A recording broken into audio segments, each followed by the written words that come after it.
नारा दिया कि तुम मुझे खून दो, मैं तुम्हें आज़ादी दूंगा, तो मेरा भी एक स्वप्न है, मेरा भी एक नारा है कि तुम मुझे साथ दो, मैं तुम्हें भ्रष्टाचार से मुक्ति दिलाएंगे।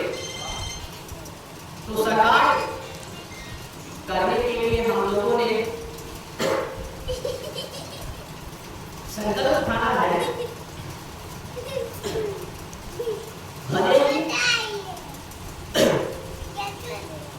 संकल्प को पूरा करने के लिए जो भी करना पड़े हम करने के लिए तैयार हैं। बस लोगों का विचार, लोगों का सपोर्ट, लोगों का एकता हम लोगों के पक्ष में रहे, हम लोगों के हित में रहे। मैं जल्द ही हर एक सिस्टम तक पहुंचूंगा और आप लोगों को भ्रष्टाचार हो या फिर पुलिस प्रशासन के द्वारा गरीबमंदों के ऊपर अत्याचार हो या फिर कानून व्यवस्था हो या फिर न्यायाधीश मूर्ति के द्वारा काला न्याय व्यवस्था हो, वहां तक हम लोग चाहते हैं कि अगर आज आप लोग हमें साथ दोगे तो यकीन मानिए हम लोग वहां तक पहुंचेंगे। और मैं कुछ धर्म पर भी विशेष चर्चा कर लेता हूँ। जैसा कि मैंने पिछले व्यवस्था में आप लोगों को बताया कि तमिलनाडु में दशहरे के अवसर पर भगवान श्री राम जी की प्रतिमाओं को दहन किया गया। क्या आप लोगों को पता है? नहीं है? अब समझिए, ये देश हिंदुओं का है, ये देश बहुसंख्या हिंदुओं का है। तो बहुसंख्या हिंदू होकर भी तमिलनाडु में जहाँ पर भी रावण को अधिक पूजा जाता है, तमिलनाडु में जो भी लोग गए होंगे वहाँ पर आप लोग को व्यवस्था को देख लिए होंगे। वहाँ पर क्या होता है कि राम जी को है तो कम पूजता है, सबसे अधिक रावण को वहाँ पर पूजा जाता है। और वहाँ पर क्या किया उन लोगों ने? भगवान श्री राम जी की प्रतिमाओं को दहन किया दशहरे के अवसर पर हिंदुओं को पता नहीं। और जो हिंदू जाना वो भी जाने का नाम नहीं लिया। मैं बार बार यही कहता हूँ कि आप लोग केवल राम जी को मानते हो, आप लोग केवल कृष्ण जी को मानते हो, आप लोग केवल हनुमान जी को मानते हो। अगर यकीन मानिए उनके सिस्टम को आप लोग समझ जाइएगा तो आप लोगों को दमन होने से, बचने से आपको कोई नहीं रोक पाएगा। राम जी को देखिए, हाथों में क्या है? बाण है ना? हनुमान जी के हाथों में देखिए क्या है? गदा है। कृष्ण जी के हाथों में क्या है? बांसुरी भी है। वो तो कहता है मैं केवल मधुर बांसुरी को बजाकर तुम लोगों को आनंदित नहीं करता हूँ। मेरे हाथों में अगर एक हाथों में बांसुरी है तो दूसरे हाथ में सुदर्शन चक्र भी है। तो राम जी को भी देखिए, एक हाथ से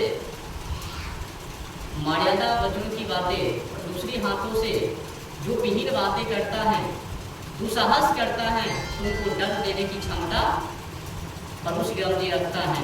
लेकिन हम लोग केवल उनको मानते हैं, केवल उनके विचारों से अवगत होते हैं और उनके विचार को, उनके चरित्र को हम लोग अपने जीवन में नहीं उतारते हैं।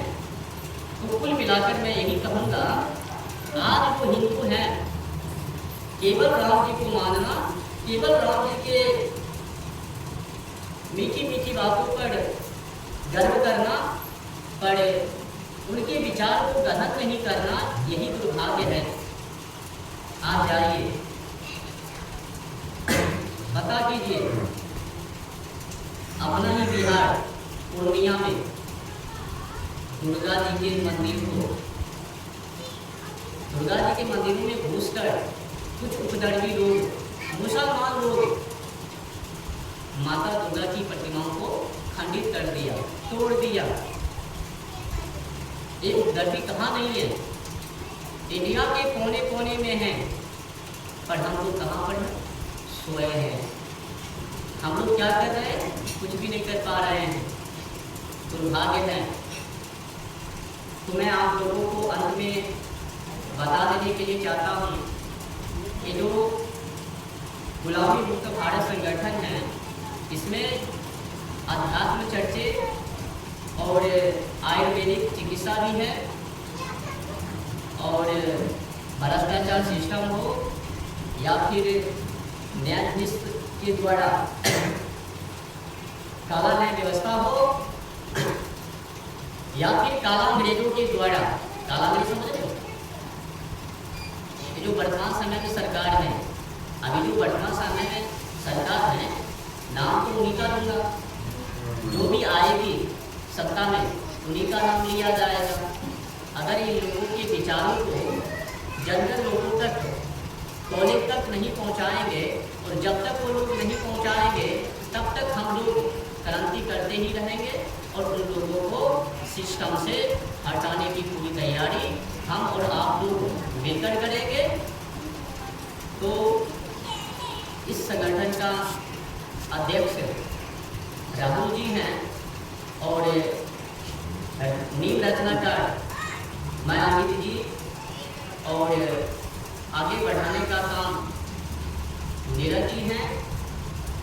तो मैं आप लोगों से उम्मीद करता हूँ इस संगठन को अधिक से अधिक आगे बढ़ाने का कार्य करेंगे, और जितना भी अधिक आप लोग हमें सपोर्ट कीजिएगा, उतना ही हिंदुओं का और वतन का मैं सपूत बन के इस देश में हिंदुओं का प्रचंड, भारतीय संस्कृति का प्रचंड, अगर आज हिंदू हमें साथ नहीं देंगे तो यकीन मानिए आने वाले समय में, ज़्यादा मैं समय नहीं लूँगा, 10 से 15 वर्षों के अंदर ये हिंदू यहाँ से रवाना होने की तैयारी करेंगे।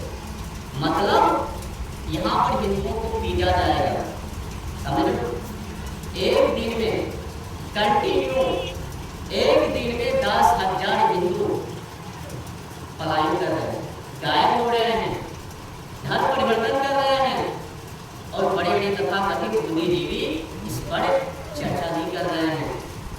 करोड़ों करोड़ों पैसा लेकर भी हिंदुओं के ऊपर, वतन के ऊपर, भारतीय संस्कृति के ऊपर, इन महापुरुष सपूतों के ऊपर चर्चा नहीं कर रहे हैं। दल को तो बना लिया, संगठन को तो बना लिया, इन महापुरुषों को जन जन लोगों तक, कॉलेज विद्यालय तक पहुंचाने का कार्य उन लोग नहीं कर रहे हैं। तो मैंने संकल्प ठाना है कि इन लोगों के विचार और हिंदुओं को कैसे रक्षा किया जाए, आने वाले समय में जो हिंदुओं के ऊपर विपत्ति, तो उससे कैसे निवारण पाया जाए, हिंदुओं को कैसे बचाया जाए, मैं आज से ही तैयारी कर रहा हूँ। अगर हिंदू आज अगर इग्नोर करेंगे, आज अगर इनकार करेंगे, तो यकीन मानिए अभी तो बंगाल मुर्शिदाबाद से कुछ राज्य से हिंदू पलायन किए हैं। हिंदुओं के साथ जो आज जोर जबरदस्ती किए जा रहे हैं, हिंदुओं को प्रलोभन देकर के हिंदुओं का धर्म परिवर्तन कर रहे हैं, उससे जल्द ही हिंदू अल्पसंख्या में आ जाएंगे। जब हिंदू अल्पसंख्या में आएंगे तो हिंदू मारे जाएंगे। पाकिस्तान में देखें हिंदू की क्या दशा दिशा है, बांग्लादेश में देखें, बांग्लादेश में आज हिंदू धर्म के लिए नहीं, राम जी के विचार के लिए नहीं, कृष्ण जी के विचार के लिए नहीं कर रहे हैं। हम मंदिर जाते हैं, पूजा पाठ करते हैं, नाम का भी जाप करते हैं, ध्यान भी करते हैं। जब उसे कहा जाए कि एक काम करो, राम जी के बगल में क्या है, श्री कृष्ण जी के बगल में क्या है, शिव जी के बगल में क्या है, तो चुप्पी साध ले, हमें पता नहीं। नंदी जी है, शिव जी के बगल में, कृष्ण जी के बगल में कौन है, गौ माता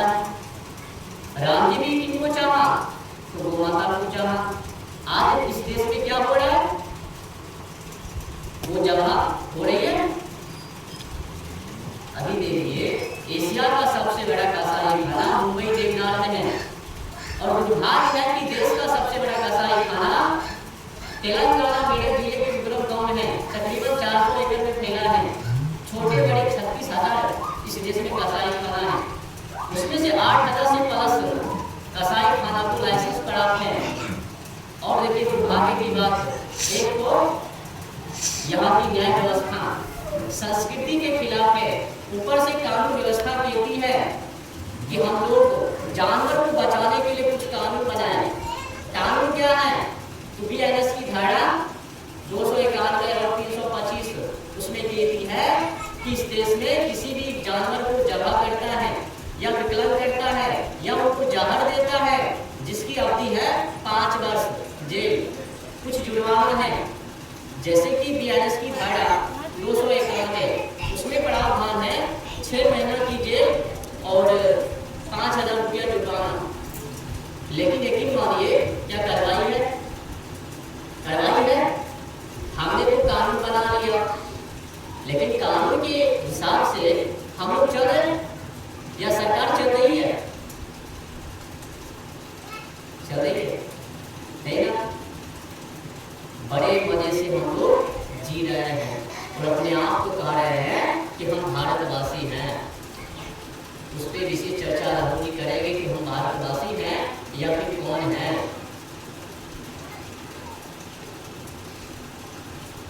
अपना स्वदेशी का पहचान हम लोगों में नहीं है।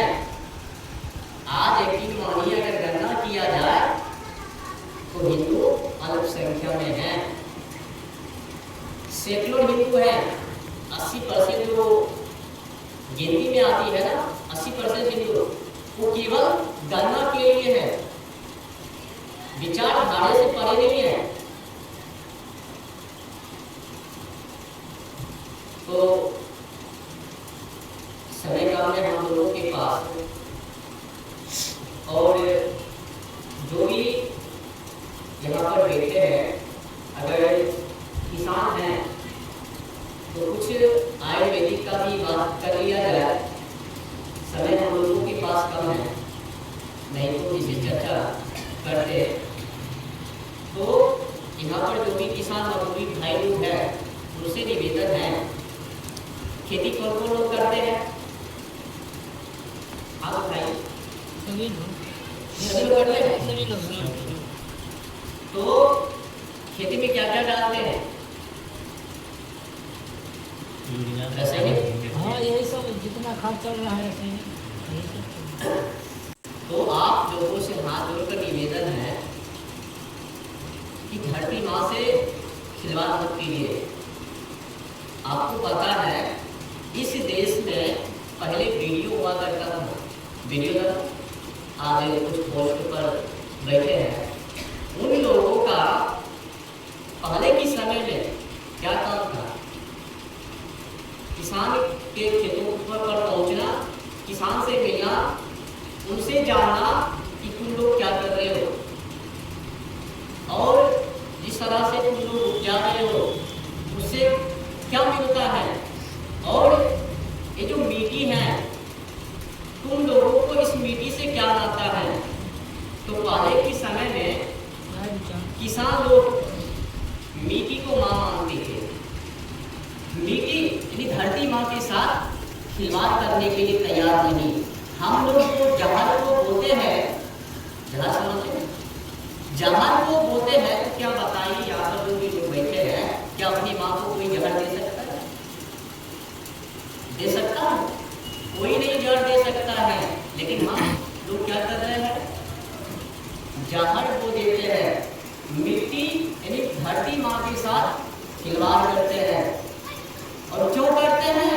तो हम लोगों को 1960 में वीडियो ने बहला फुसला करके, मार मार के, पीट पीट करके पहले उनको जो है कि एक काम सौंप दिया गया कि जो रासायनिक खाद है DAP और यूरिया, एक काम करो, किसान के खेतों पर पहुंचो और जो किसान खेतों में खाद डालने के लिए तैयार नहीं है उनको मार मार के, पीट पीट कर पुलिस डालते हो।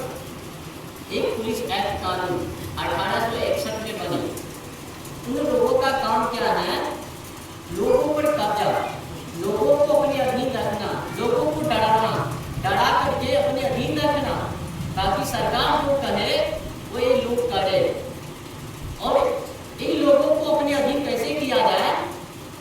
अर्थव्यवस्था से विहीन कर दिया जाए, नष्ट कर दिया जाए, कमजोर कर दिया जाए, ताकि ये लोग जो ही अर्थव्यवस्था से विलीन हो गए, अर्थव्यवस्था से नीच बन जाएंगे, तो लोग लड़ेंगे नहीं लड़ेंगे। जैसे आज बिहार को तो पिछड़ा वर्ग कहा जाता है, ऐसे तो एक देश कृषि प्रधान देश है, तो पर भी हम काला अंग्रेजों को देखिए, एक से एक टैक्स मार दिया, उत्पादन पर एक्साइज ड्यूटी टैक्स, बिक्री पर सेल्स टैक्स, रोड पर चलने के लिए रोड टैक्स, फिर जो गाड़ी वाहन को चलाती है उनको दे दिया टोल टैक्स, फिर जो बचत है उन पर इनकम टैक्स। ऐसे कर करके एक काला अंग्रेजों ने 64 को टैक्स मार दिया। तो हम लोग क्या कभी रुकाएंगे? तो हम लोगों को खेत को मिट्टी है, उपज है, उनको भी बचाना है और साथ साथ में भ्रष्टाचार सिस्टम से भी लड़ना है। तो हम लोगों को क्या करना है? खेत को जो है कि एक जीवामृत खाद कहते हैं। अगर जो नहीं जानते हैं, इसमें जो है अधिक लागत नहीं है। मानिए कि जीरो की बजट में अधिक मुनाफा है, अगर आप 1 से 2 साल लगातार डालिएगा तो आपकी खेतों में जो उपज है वो दुगना हो जाएगी।